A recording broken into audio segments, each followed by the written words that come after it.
Hello guys, আসসালামু আলাইকুম। It's me তাওতিকা বেলো অফিস। আশা করি আপনারা সকলে ভালো আছেন, আমিও ভালো আছি। চলে আসলাম আর একটা নতুন ভিডিও নিয়ে। আজ ছিল 31st নাইট, বাট আমাদের কোনো প্ল্যানিং ছিল না, কিছুই ছিল না। হুট করে মাথায় আসলো চলা যাক বাইরে, যেয়ে কিছু খাওয়া দাওয়া যাক, তাই চলে আসলাম বাইরে। এখন দেখা যাক কি হয়।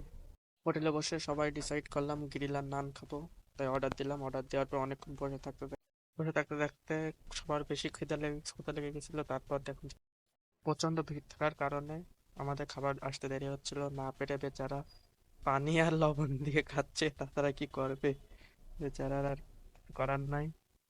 তারপর জানতে পারলাম আমাদের খাবার দিয়ে দেবে এখন, তাই দৌড়াতে চলে গেলাম হাত ধুইতে।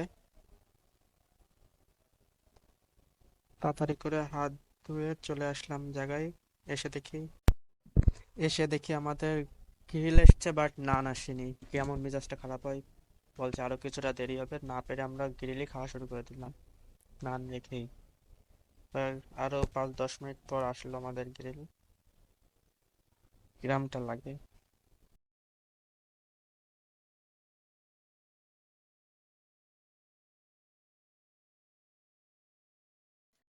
অতপর আমাদের নান চলে আসলো, খাওয়া শুরু করে দিলাম বিসমিল্লা বলে।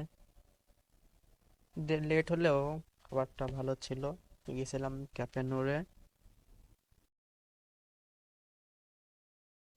প্রায় আমার খাবার শেষের দিকে, বাট দেখেন এরা কেমনে কবজি ডুবাই খাচ্ছে, সব মনোযোগ সহকারে, কোনো আশেপাশে তাকানো নেই।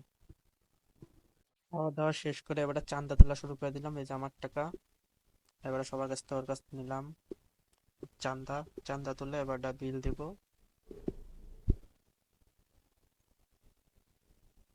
বিলটা দিয়ে বাসায় চলে আসলাম। বাসায় আসার পর একটা অঘটন ঘটছিল।